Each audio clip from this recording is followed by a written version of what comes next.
kuulama seekord siis juba 8. osa pilvejuttude podcastist. Täna oleme me siin lindistamas 4, et lisaks minule on Henri ja Alan Solitast ja meil on täna külaline. Ja külaliseks on Roland Saks, kes on Inbanki IT-infrastruktuuri tiimi juht. Ja räägime siis täna sellest, kuidas Inbank kasutab pilveteenuseid ja eelkõige siis Amazon Web Service'it. Ja annaksingi kohe sõna Roland sulle, et äkki tutvustad paari sõnaga ennast ja mida siis sa teed ja mida Inbank teeb. Tervist kõikidele, et väga meeldiv olla.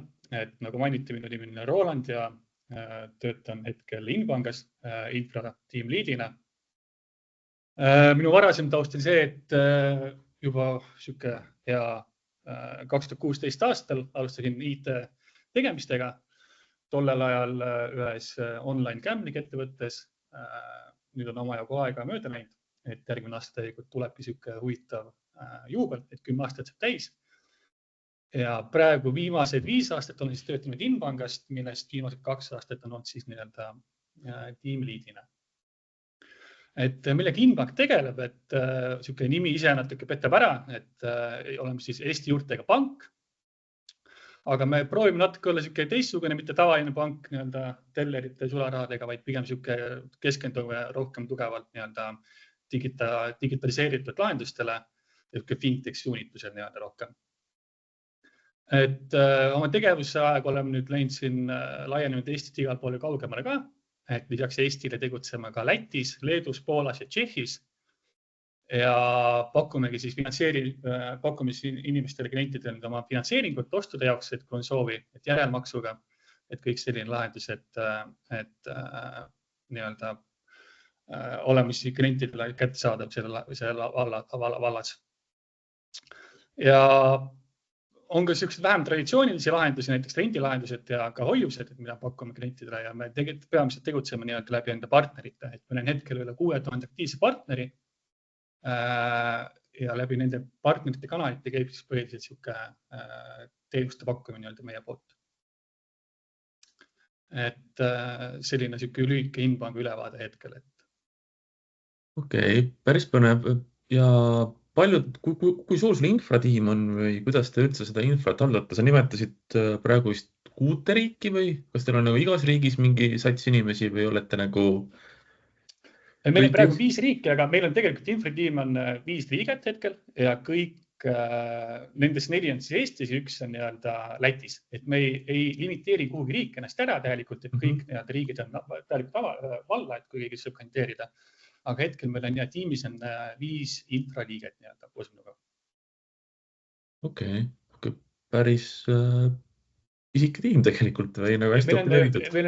Meil on hästi üllatavad isik tiim, et sellest on ise ka aru saanud, et kui me mõtleme tegelikult, kui palju meil töötajaid on, et meil on Inbankas kõikide riikide peale kokku hetkel peaaegu 440 töötajat umbes, et me oleme nagu lähedal poolele 1000.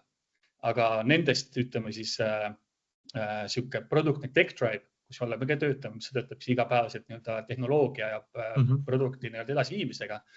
Et nendest on umbes 150 inimest, et siuke 150 inimest töötab product tech'iga ja sellest on siis nii-öelda 5 on meie infra oma, et siuke päris pisike tiim, aga me oleme teadlikud ja oleme ka nii-öelda kindlasti laienema mingi hetk ka. Väga lahe. Te olete kohe algusest peale olete olnud AWS-is või kuidas teil või te olite ka nagu alguses kuskil on-premis või kas sa oskad nagu seda öelda või? Me oleme täiesti algusest peale olnud täielikult Amazonis, et algul oli kindlasti mingi hübriidlahendus, mäletan isegi enne kui mina tulin, kus mingid asjad jooksid seal vanakooli moodi inimestel on-premis kuskil selja taga. Aga nendega on nüüd aastate jooksul tegeletud, et kõik meie asjad on viidud ikkagi pilve üle, et ei ole kuskil kellegi näeb laua all mingit serverit jooksmas, et need asjad on kõik ära lahendatud nii-öelda. Okei. Kuidas teil see üldine nagu infra jookseb? Teil on teil nagu serverless lahendused, VM-ide peal, Kubernetest või teil on kõike natuke või kuidas see üldine nagu infra teil välja näeb või mis teenuste peal te olete?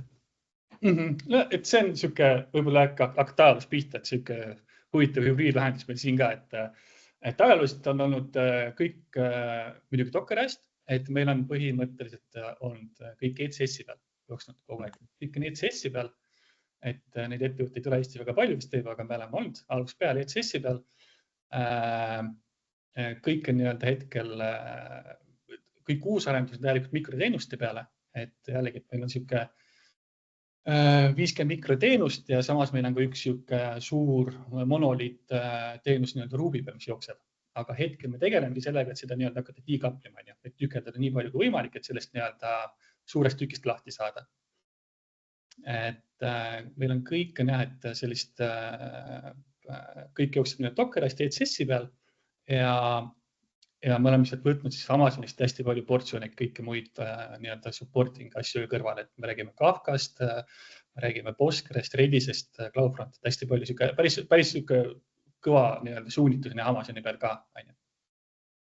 Et kasutate üsna palju Amazoni erinevaid komponente, nagu ma saan siis aru, jah? Ja, et see ongi nii, et kuna see tiim, nagu mainisime enne ka, on päris väike, siis meie mahud algul on ka nii suured, et see nagu rahaliselt meiks täitsa välja, et meil seda overhead on palju vähem. Et nüüd aega pidi olema aina rohkem hakkad nii-öelda ära liigutama, kuna see on ikkagi päris kallis teenus, et nemad Amazoni peal hoida, et me optimeerimise mõttes oleme ka mõelnud, et mida annab aina rohkem nii-öelda ära viia. Nii-öelda rohkem Amazonist ära viia, rohkem self-hostingu peale viia. Okay. Mida te arvate, kuhu te viite või nagu self-hostingu mõttes, mis teenuseid? Selles mõttes, et näiteks, et kui meil algul oli Amazonit endat ostetud Redis ja Elastic Cache'ina, siis lihtsalt selle viime nii-öelda ise EC2 peale, et hostime nii-öelda siis seal peale, et see tuleb kulumutus olema välja. Mõelda näiteks, et praegu in the end võiks olla kõik idee järgi, näiteks andmebaasid ja Kafkat ka, et need on ikkagi päris kallid teenused. Aga lihtsalt praegu me hakkame nii-öelda kuskilt osa pihta, et vaatame, et mida annab optimeerida just kulude mõttes. Et selles suhtes nagu proovime nii-öelda seda vendor lock-in'i ka aina rohkem nii-öelda mingil määral vähemaks viia. Okay. Kuidas te alguses üldse valisite, et Amazon variante on teisi cloud'e ja ka ise teha? Ma ei kujuta ettegi tegelikult, kus tänapäeval ettevõtted valivad endale seda, et minu ajal, kui ma juba tulin Inbangaga, oli see otsus mingil määral tehtud, et Amazon, et ma kujutan ette, et see otsus on lihtsalt puhtalt mingil määral, isegi kindlasti sellel ajal oli mingil määral loterii, et kes iganes tuli, hakkas seda algust tegema, et okei, ma tean Amazoni, et läheme Amazoni, et ega ma kujutan ette, et seal mingid, isegi praegu ettevõtetel väga mingit süviti analüüsi ei ole, et mis nagu cloud provider võiks olla nagu pikas perspektiivis nagu parem. Et meil on see otsus tõesti nii ammu tehtud, et lihtsalt ma kujutan ette, et Amazon oli sellel ajal turuliider ikkagi nii-öelda, et võeti selle järgi, et mis on nagu kõige populaarsem, me läheme sinna nii-öelda. Ma pakun, et paljudes ettevõtetes on ka niimoodi olnud, et nagu tiimis visatakse küsimus välja, et kes mida oskab ja see, mis nagu käsi kõige rohkem tõuseb, sellega minnakse.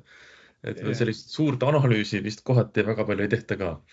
No võib-olla nüüd tänapäeval natuke rohkem võimalik teha, et natuke rohkem infot, aga ma kujutan ette, et 8-9 aastat tagasi, kui meil tehti otsus, oli küll väga limiteeritud info pealt see, et oli natuke teine aeg. Okei. Veel nagu arhitektuuri juurde tulles, te jooksutate kõike ühes regioonis või te lasete üle mitme regiooni või kuidas te sellist kõrgkäideldavuse ja back-upidega möllate? Meil on praegu kõik pandud ühte regiooni, et me oleme lahendanud praegu kõik tegelikult ühe regioonina. Me tulevikus võib-olla mõtleme ka multiregiooni peale, aga otseselt praegu hetkel mingit vajadust ei ole näinud, et see on võib-olla siis tuleviku mõttes. Kui rääkida nii-öelda arhitektuuriliselt, siis tegelikult praegu millel paneme rohkem rõhku on tegelikult see, et kui meil oli kõik algul nii-öelda ECS-i peal, siis meil oli tegelikult üks suur account, üks koht, kus me panime kõik teenused, core teenused, aga samas ka kõik meie internal tooling'u ka, et kõik Grafana ja Prometheus, kõik asjad jooksid seal konto all. Aga millega me praegu hetkel tegeleme, kui hästi palju rõhku paneme, on see, et me proovime seda nii-öelda decouplida, et me oleme loonud endale tegelikult teise Amazoni konto ja me liigutame sinna hästi palju siis meie nii-öelda interna teenused ja me kutsume seda nii-öelda meie management kontoks. Ja tegelikult see konto on tehtud puhtalt IKS-i peale, IKS Terraformiga launch itud. Et siis nagu Kubernetes klaster jookseb ka meil tegelikult ja seal peal jooksevad meil tegelikult kõik meie nii-öelda interne teenused ja see on juba Argoga ehitatud. Argo on ka sinna külge pandud, Argo CD. Et seal peal jooksevad kõik meie näiteks Jira, Confluence, Jenkins, Victoria, Grafana, Greylog, et kõik sellised meie interne teenused jooksevad seal peal. Ja siis samas selle nii-öelda esialgse konto peal on meie ECS-i peal on kõik nii-öelda meie nii-öelda praegused kliente teenindavad core teenused nii-öelda.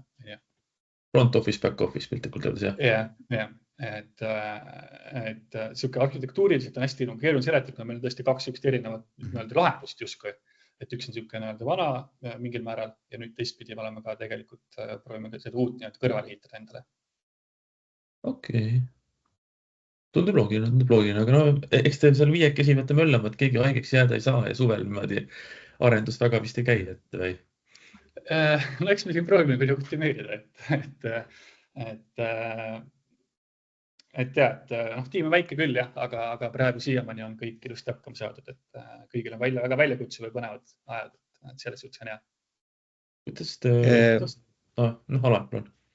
Korra paar küsimust ka minu poolt, et mainisid siin, et kasutate Terraformi, et just võib-olla küsikski või sooviks rohkem infot teada, et kuidas te rahul olete ja kuidas teil nii-öelda käib see siis infra as a code ja kui me võtame sinna juurde ka siis versioonihalduse, koodihaldus, et kuidas need kenasti kokku mängivad ja millist näiteks repot te kasutate, et mis pakkuja poolt, et kas näiteks GitHubi või on mõni muu kasutusel? Meil on tegelikult sellest huvitav, et meil on nii-öelda see esialgne keskkond on tegelikult toodud CloudFormationi peal. Et meil on nagu veel võrreldes, et meil CloudFormationi peal on esialgne stack tehtud, et me oleme sellega tegelikult kõik inimesed töötanud siin viimased 2-3 aastat ja nüüd selle uue konto peale seda lihtsalt oleme teinud Terraformi peale kõik, et meil on erinevad Terraformi moodulid, mida saab kasutada kõikide poolt, et siis mõlemad kaks CloudFormation, Terraformi, IAC lahendust on mõlemad korraga töös. Ja kood on meil puhtalt Gitis, on kõik GitHubis, et seal on versiooni haldus, et me oleme kõiki GitHubis nii-öelda hoidnud. Ehk siis meil on CloudFormation kui Terraform mõlemaga on provisioneeritud infrastructure'it. Kas te kasutate GitHubis veel seda GitHub Actions ja Workflow'd teenuseid ka? Jah, et tegelikult kui nüüd mõelda, et miks me nagu üks suur müügiargument, miks me tegelikult läksime IKS-i peale selle management kontol ka, oli tegelikult see, et me tahtsimegi, et me kõik, me tahtsime tegelikult hästi palju GitHub self-hosted runnerid, et meil on GitHub runnerid on töös. Meil on, selleks oli vaja lihtsalt IKS-i alla saada, et see asi tööle panna. Et meil on Carpenter ja GitHub runnerid ja Actions Runner Controller põhimõtteliselt on seal peal, on management konto all. Et siis meil on meie nii-öelda CI ja kõik praegu täielikult GitHub runnerite peal tehtud. Et workflow kõik asjad on olemas, et arendajad kasutab kogu aeg. Ja Argo CD jookseb teil kuskil selles enda on-prem klastri peal? Argo CD jookseb meil puhtalt siis selle uue management kontol, et me oleme lihtsalt on sinna selle üles pandud, et see on siis nii-öelda kuulab meie Giti ja sealt võtab kõik vajalik info.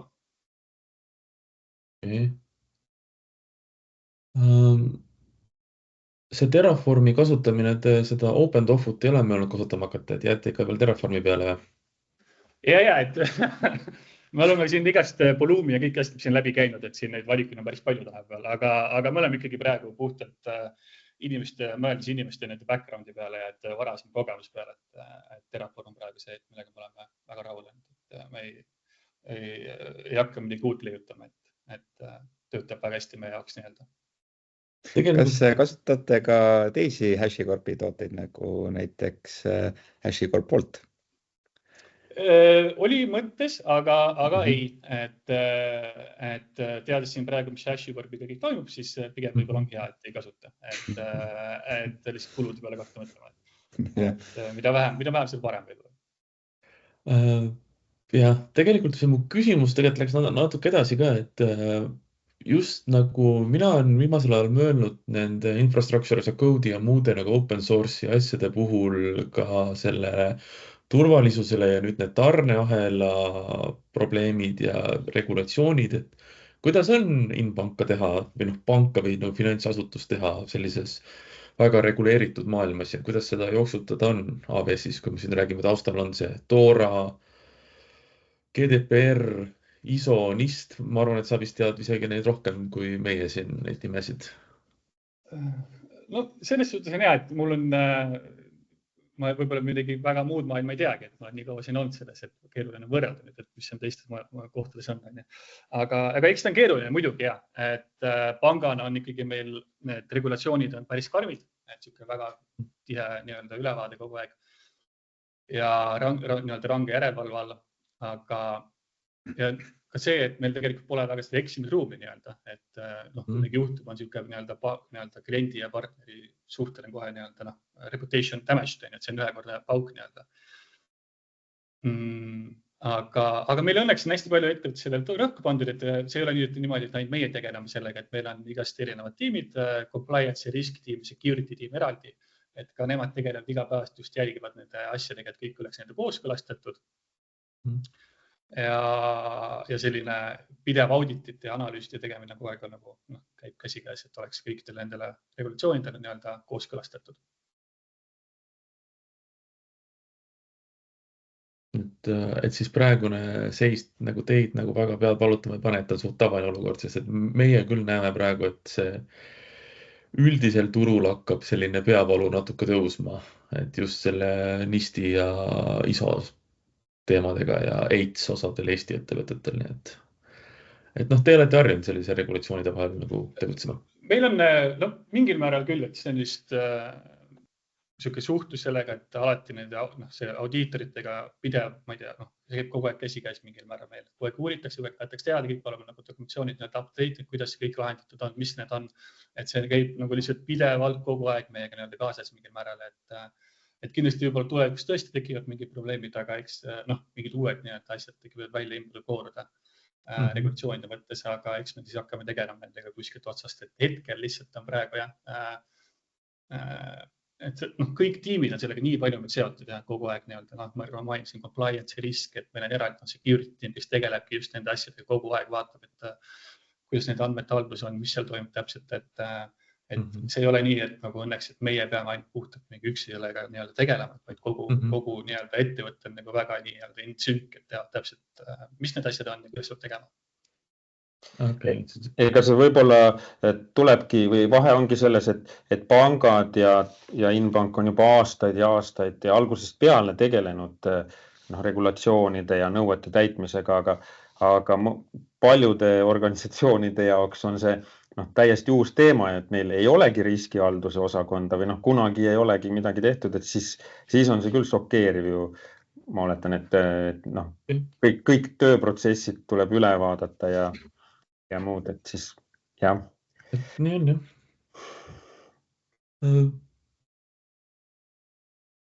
Turvalisuse koha pealt siis nagu teil on eraldi üksus selleks, kes teil siis nagu vaatab teie asju on natuke nagu hoiab silma peal ja monitooring on teil ka tõenäoliselt kuskil eraldi veel või, et keegi monitoorib olukordasid ja või kuidas? Ja, et meil on puhtalt eraldi tehtud tegelikult ettevõttes ongi security team, mis tegelebki siis sellega ja meil on siis puhtalt eraldi ka monitooringud kõikide asjade peale muidugi tehtud, et meie monitooring ongi puhtalt siis ka Grafanas, aga samas on ka security tiimil eraldi tehtud kõik nii-öelda Puffy peal, kõik dashboardid ja kõik sellised asjad ka Elgi stacki pandud.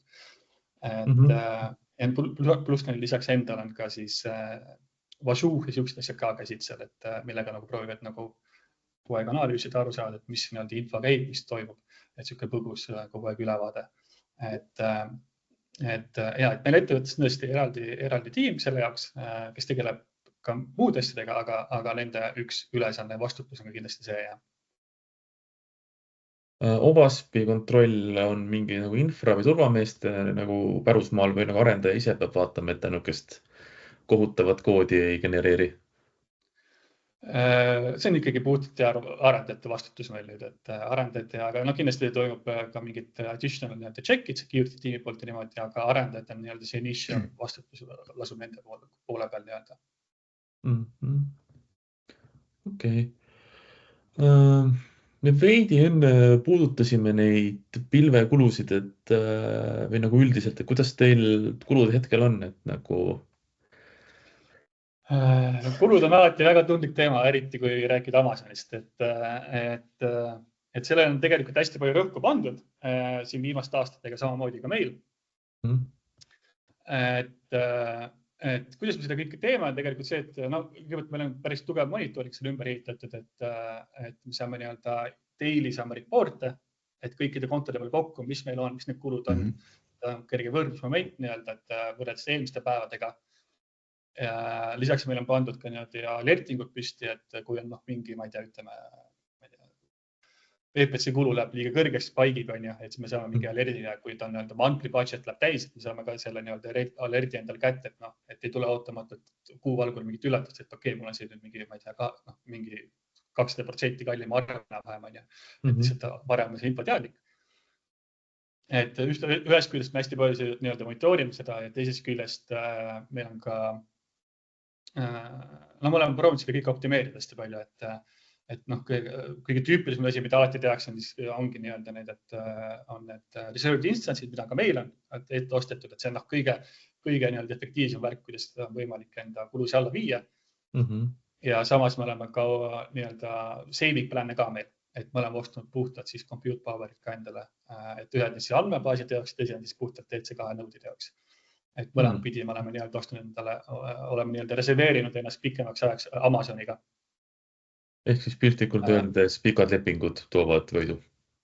Pikad lepingud, et see on kõige nii-öelda lihtlabasem viis, kuidas võita, väga palju võidab ka. Ja lisaks ka kõik nii-öelda näiteks nende GitHub runnerite ja nendega on meil spot instance'id iga pool, kus võimalik kasutusel, et võimalikult vähe kasutame nii-öelda on demand'i, et iga pool ikkagi spot, et see on palju nüüd odavam. Ja lisaks ka, et me proovime seda nii-öelda kogu aeg iga aastaselt optimeerida jällegi, et iga aasta, iga kuu käime kulud üle, vaatame, et kui meie nii-öelda see reserved instance'ite utilization report läheb natuke alla mingi limiidi, ütleme, et on demand'i liiga palju kasutuses, et siis me hakkame jälle vaatama, et okei, et kust mida osta juurde. Et viimased ostud me oleme teinud puhtalt Amazonit endalt, aga hetkel me nüüd natuke uurime ka nii-öelda nende third party provider peal, et näiteks need Zest ja need, et kus sa saad nii-öelda on the market osta neid planne. Et me oleme nagu selle asja peale ka hakanud mõtlema natukene, et võib-olla järgmised ostud teeme juba sealt. See on päris huvitav maailm, millest ma olen ka veits lugenud, nii et jah. Nagu multicloud lahendust olete kaalunud? Ei.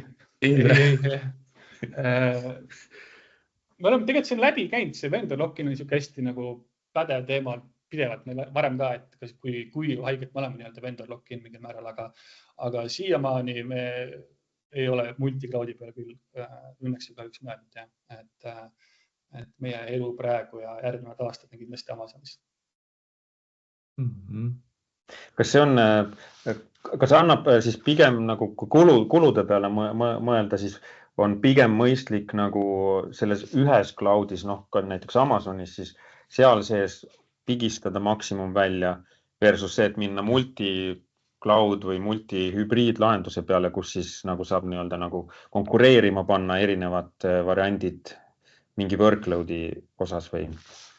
Ma kujutan ette, et see kõik juba mängib rolli mingi hetk, kui sul need kulud ja arved on tõesti nii suured, et kui mõelda meie peale, siis ikkagi me oleme suutnud seda nagu üsna nii-öelda kinni hoida neid kulusi, et meil on väga nagu hea ülevaade, mille peale me praegu kulutame, meil on mingi väga hea ülevaade, et mida me tulevikus hakkame kulutama, et siuke prediction on ka mingil määral paigas. Et siuke multi-cloudi tegemine 5 inimesega, ma arvan, et see lihtsalt noh, me maksame juba seda nii-öelda inimeste ressursi pealt seda kulu nagu rohkem, kui lõpuks see kõik väärt on. Et see kindlasti on võib-olla hea lahendus, aga lihtsalt mitte meie ettevõtte praeguse olukorras, kus need kulud on tõesti, ei ole nüüd nagu nii märgatavalt suured. Et kindlasti, kui kunagi võib-olla kõik arved lähevad palju suuremaks, siis tekib tõesti see nii-öelda koht, kus väga palju võid võita, kui teed kuhugi mujale konkurendi peale mingi lahenduse. Aga kui palju energiat ja aega üldse selle kulude teema peale, niimoodi kulutada tasub, et ma oletan, et see cloudi puhul on palju suurem kui näiteks see, et on oma, ma ei tea, server või co-location, kus ühe korra teed arvutuse, siis paned selle täis ja siis tükk aega ei muretse, aga ma saan aru, cloudis tuleb nagu kogu aeg, te jälgite, kogu aeg vaatate mingi, või ma ei tea, kogu aeg on kord päevas või kord nädalas või kord kuus või kuidas see? Meil on nii, et meil on, nagu ma ütlesin, et siuke automaatne alerting, siuke ülevaade tuleb iga päev hommikul, et sealt saad selle info kätte, et palju eelmise päeva arved olid kulud kõikide kontode peale, et ta teeb ka selle võrdlusmomendi, et meie ise ei pea tegelikult mitte midagi tegema, lihtsalt vaatad oma Slacki channelit ja korra vaatad, et mis seal oli. Siuke põhjalikum ülevaade tegelikult kord kuus, kui me saame kõik kuuarved kätte, et siis hakkad ka nagu, Amazon on tegelikult hästi palju uuendanud enda kõik need billing dashboardid, need on tegelikult väga võimsad, et saad kogu info väga hästi kätte sealt, et ma ei tea, mõned aastad tagasi 3-4 oli ikkagi väga palju keerulisem analüüsida, et mis seal täpselt on, et jumal tänatud, et nagu aidatud kaasa. Aga ja, iga kuu me käime ka kõik arved üle, proovime alati nagu brainstormida, et kus saab mida optimeerida, on mingid võimalused optimeerida, näeb keegi kuskil mingid lahendusi, et siit annab midagi parandada. Ja siis ka puhtalt selle põhjal meil on päris hea endal mingil määral nagu tunnetus, et mis need arved tulevikus on kindlasti ka. Aga kindlasti peab tegelema, et kui sa lihtsalt teed ja jätad sinna, need arved mingil määral ikkagi kuhjuvad, eriti Amazoni poolt, et see on siuke, et annad sõrmega, võtab käe. Et see lihtsalt need üllatusi kuu algul võib tulla päris mahalased, kui see ei ole nagu on track, nagu ma ei pea ütlema, et peab daily olema, aga vähemalt nagu ma ei tea, weekly peal võiks olla, et nagu palju need arved on mingil määral. Või ka mingid limiidid endale seada on ka teine võib-olla võimalus ja alerting. Võib seal juhtuda selliseid, et ei pane tähele ja 20 000 eurot läks mingisuguse kasutuse peale lihtsalt nagu, mida oleks saanud vältida? No meie puhul ei saa, aga muidu kui saab küll, et meil lihtsalt teha, et nagu ütlesin, meil need budget alertid on ka olemas, et sealt lihtsalt tuleb päris kiirelt välja, kui mingi asi skyrocketib, aga muidu küll jah, et kui sa ei tracki, ma kujutan ette, et neid lugusid kindlasti varem olnud ja tuleb tulevikus ka, kus tulevad automatud üllatused, et keegi on jätnud midagi tegemata, keegi on jätnud midagi lahti ja nii on. Et see on, kui sul asjad on nagu inseneride poolt ree peal, siis asjad ei lähe nagu kiiresti lappama, aga kui sul natukene on selline wild west seal pilvekeskkonnas, siis need asjad võivad nagu minna päris nagu inetuks tõesti jah. Päris kiiresti. Kui jätta korraks see nagu raha pool kõrvale või see, tunned sa, et mis nagu AWS-is nagu tehnoloogiliselt on nagu puudu või funktsionaalsused on puudu või nagu midagi tahaks nagu enamat neilt saada? Saad mu mõttest aru või? Või nagu tehniliselt on jama, et nagu mõte on hea, aga AWS ei tule järgi mu lahendusega. Ma ei tea, ma olengi, siiamaani me oleme tegelikult, see lihtsalt on mingid sellised erandjuhtumid, kui me oleme nagu tundnud, et Amazon on millegiga ei ole järgi tulnud meie puhul. Et ongi näiteks, et kui me oleme hittinud mingeid limiite, näiteks vaata neile kõikidel teenustel on need quota limiidid, et kui palju saab olla, ma ei tea, security grupis mingid ruule, niisugused asju, et need on kõik seal olemas, et vahepeal lihtsalt me oleme hittinud mingid limiite, et mõndade puhul on sa saad paluda neid, et okei, palun tõstke mul juurde seda, aga mõndadega see on nagu fixed hard limit, hard limit. Et lihtsalt me oleme mõndade asjadega oleme nagu hittinud hard limit ja siis me peame hakkama ümber mõtlema, okei, kuidas me nagu lahendame niisugust asja.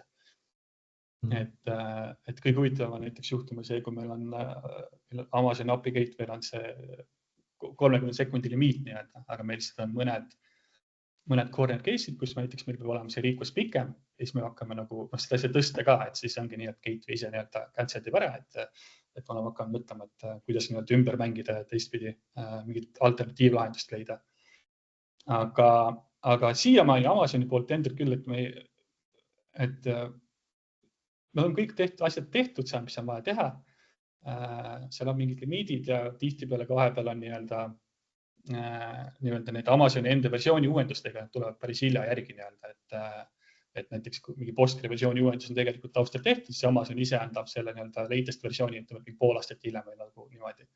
Et seal ka vahepeal oleme tunnetanud, et okei, tahaks juba mingit uut versiooni, aga lihtsalt Amazon ise ei provide veel seda nii-öelda ei anna kätte meile. Aga laias pildis nagu tervikuna me oleme ikkagi tegelikult väga rahul olnud siiamaani. Ja, et nüüd, kui natukene puudutada andmeid, siis ma kujutan ette, et andmed finantsettevõttes mängivad väga suurt rolli. Ja kuidas te, vahepeal mainisid ka, et kasutate PostgreSQL andmebaasi. Ma kujutan ette, et andmeid tuleb päris palju sisse, aga kui siit nüüd veel edasi vaadata, et kuidas toimub andmete analüüs. Kindlasti võib-olla mingeid aspekte sa siin avaldada ei saa, aga kas te kasutate ju siis samuti AWS-i native komponente, eks ju, Redshift näiteks, ja kas ka näiteks Data Lake komponenti, et kuhu siis tulevad kõik andmed kokku näiteks, et kuidas nagu selline andmeanalüüs välja näeb? Meil on nagu infra poole pealt, meil on õnneks läinud sellega, et meil on kõik on Postgre peal, et meil on eraldi RDS-id selle jaoks ja igal pool on ka nii-öelda replika. Ja sellega mingil määral ka meie andmete analüüs piirdub, sellepärast, et meil on eraldi data warehouse tiim, kellel on eraldi lihtsalt Snowflake ja siis Snowflake käib küsimas nii-öelda meie replikate pealt infot ja selle peale on ehitatud juba eraldi ka Tableau, et sellega antakse siis nii-öelda äripoolele inimestele infot, et andmete analüüsiga tegeleb meie ettevõttes data warehouse täielikult ja lihtsalt küsib meie nii-öelda andmebaasi pealt infot, et sellega töödeldakse ära kõik. Okay. Et meil on kõik need Redshiftid ja Athenad, et meil on ainult corner case on see, et meil on Athena kasutame ka, aga Athena kasutatakse puhtalt sellepärast, et kui me vahepeal back-up ime enda snapshot'e, andmebaasi snapshot'e, siis me paneme neid S3 ja lihtsalt Athenaga on hea lugeda sealt pealt nii-öelda infot, et see on lihtsalt siuke väike tööriist teada, kui on tõesti vaja, aga need on haruharva juhtumid, et lihtsalt Athenaga saab lugeda nagu nende snapshot'id infot andmebaasi omalt, et kui me fallatame Google Glacierisse maha.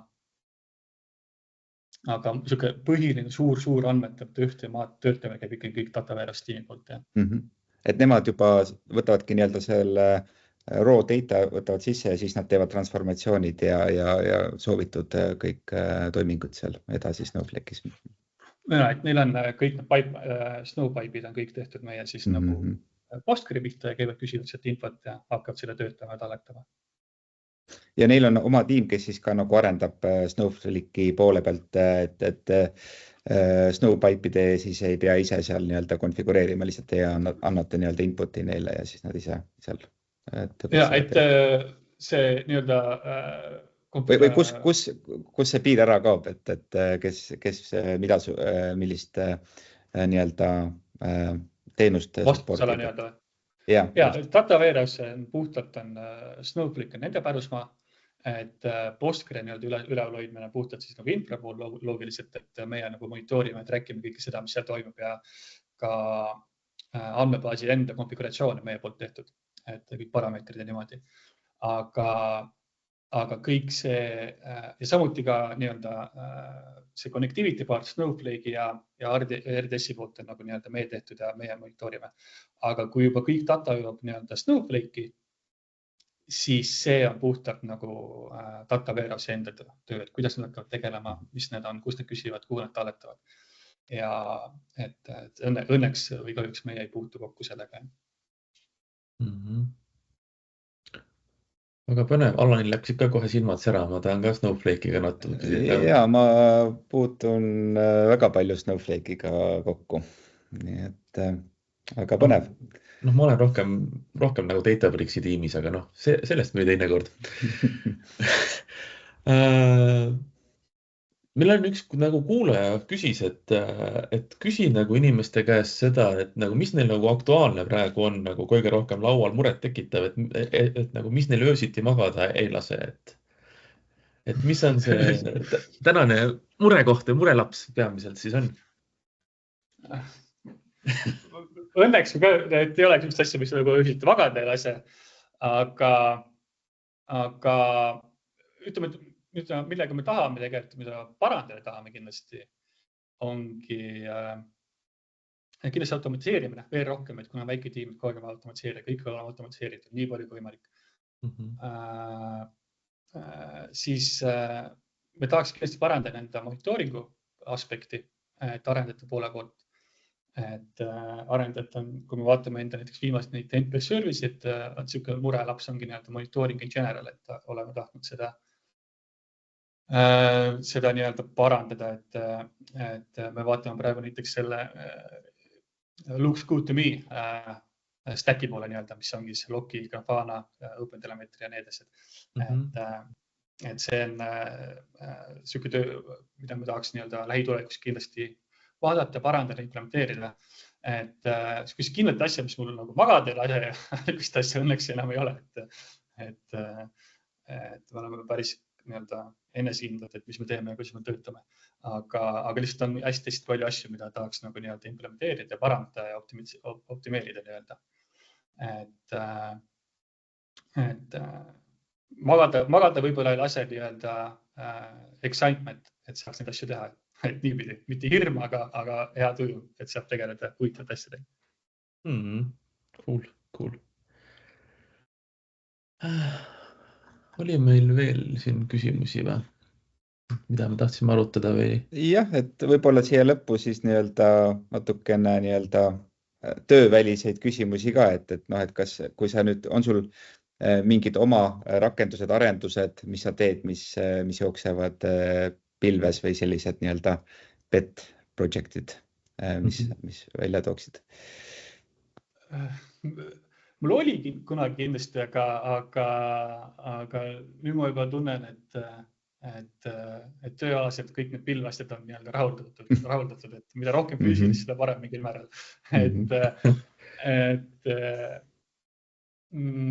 Mul hetkel praegu nagu midagi otseselt nagu pilves niimoodi ei olegi, et kunagi kindlasti töötab mingid pildid ja muud materjal, aga kõik oma pilve mured ja mõtted, see on tööalaselt ja lahendatud praegu täielikult. Et nagu kodune infra on kõik on-prem, et nagu... et siuke balance leida nende vahel on väga igati tervitatav, et mida rohkem ühel pool saab, et ei läks nii-öelda ühel poole kaldu täielikult. Eks ta nii on, jah. Ja siis lõppu veel ka see, et me oleme selline alustav podcast ja mõtleme ja vaatame, mida siin Eesti turul teha, et mida sina kui tiimiliit tahaksid kuulda sellistest saadetest ja või võib-olla ka laiemalt, et kuhu Eesti selline pilve community võiks areneda, et mitte, et ta nagu väga suur ei ole, aga et on sul mõngeid mõtteid selles osas? Ma mõtlesin, et mida nagu ma mõtlesin selles suunas, et pilvejuttudena, et mida mina tahaks võib-olla kuulata, siis tegelikult ongi, ma olen tegelikult hästi palju kuulanud kõik need podcast'id, mis Eestis on nii-öelda turul saadaval, aga ma olen näinud mõnda üksikut kuulnud, kus on nii-öelda mõni inimene, kes on jõudnud ka nagu Eestist kuhugi kõrgemal väljapoole välja, et näiteks mõne suur näiteks ettevõtte Google või millegi iganes siuksese kohta, et kuidas neil on nii-öelda lahendatud ja mis lahendus nii-öelda neil on tehtud, et ma kuulasin ühte hästi põnevat podcast'i Eesti oma, kus üks inimene rääkis sellest, kuidas ta töötab USA-s ja lihtsalt see magnitude ja see skaala oli natuke teistsugune nii-öelda täielikult, et kui palju peab ohverdama, kui palju peab õppima, kui palju peab nii-öelda tegelema, et see on nagu hästi huvitav ja inspireeriv oli kuulata nii-öelda, et siuke persoonilood mingil määral kuskilt Eesti ettevõtetest väljapool, et kuidas seal on kõik lahendatud nii-öelda. Jah, ma ei tea, kas sa oled kuulnud seda algoritmi lugu Amazonist või?